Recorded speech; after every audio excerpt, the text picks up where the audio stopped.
क्या आपको पता है कि चूहे कुछ खास तरह की आवाजों से क्यों डरते हैं? इस वीडियो में हम जानेंगे कि हमारे कान कैसे काम करते हैं और अलग अलग ध्वनियों के प्रति अलग अलग जानवर कैसे रिएक्ट करते हैं। कान के इस विजिबल पार्ट को पिन्ना कहते हैं। कान का यह हिस्सा साउंड वेव्स को कान के भीतर घुसने में मदद करता है। साउंड वेव्स ईयर कैनाल से होते हुए ईयर ड्रम की ओर आगे बढ़ती हैं। ईयर कैनाल के आखिर में मौजूद ईयर ड्रम बेहद सेंसिटिव मेम्ब्रेन होते हैं। इस मेम्ब्रेन को कई बार टिम्पैनिक मेम्ब्रेन भी कहा जाता है। ईयर ड्रम पर गिरने वाली साउंड वेव्स इसे वाइब्रेट करने के लिए फोर्स करती है।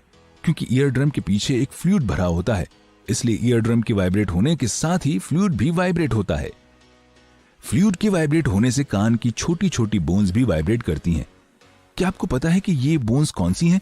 जी हाँ, वो हैं हैमर, एनविल और स्टिरअप। कॉक्लिया को कवर करने वाली मेम्ब्रेन स्टिरअप से जुड़ी होती है। साउंड वाइब्रेशंस कॉक्लिया से होते हुए फ्लूइड में ट्रांसफर होते हैं।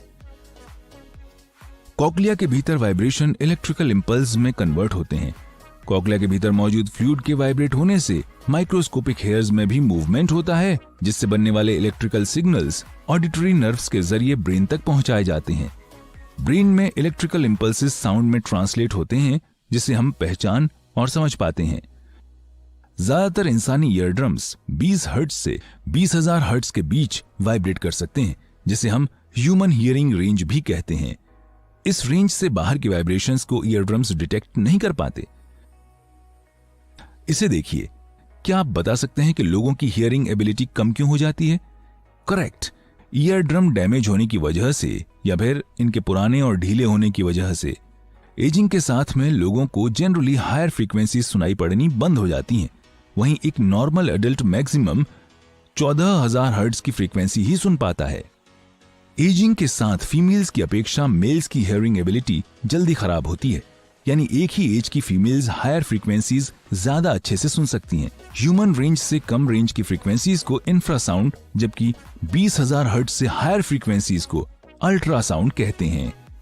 इंसानों की तुलना में जानवरों की हियरिंग फ्रीक्वेंसी अलग होती है। अब कुत्तों को ले लीजिए, ये 67 हर्ट्ज से लगा के 45,000 हर्ट्ज तक की फ्रीक्वेंसी सुन सकते हैं, यानी हम इंसान कुत्तों की अपेक्षा लोअर फ्रीक्वेंसीज डिटेक्ट कर सकते हैं। वहीं डॉग्स हमारी तुलना में हायर फ्रीक्वेंसीज डिटेक्ट कर सकते हैं। ये कुछ दूसरे जानवरों की हियरिंग रेंजेस हैं। बड़े कानों वाले हाथी हमसे कम फ्रीक्वेंसीज डिटेक्ट कर सकते हैं। हमारे और दूसरे जानवरों के बीच के हियरिंग रेंज के बीच के अंतर का इस्तेमाल पेस्टोटोरेंट की तरह किया जा सकता है। इसकी मदद से चूहे, स्पाइडर्स और दूसरे कीड़े मकोड़ों को डिटेक्ट किया जा सकता है। तो इस वीडियो में हमने देखा कि हमारी हियरिंग कैसे काम करती है। तो अब अगर कभी कोई चूहा शांत लगे तो इसका मतलब ये नहीं है कि वो बहुत शांत है, बल्कि वो उस रेंज की फ्रीक्वेंसीज पर फोकस्ड होता है जिसे हम सुन नहीं पाते।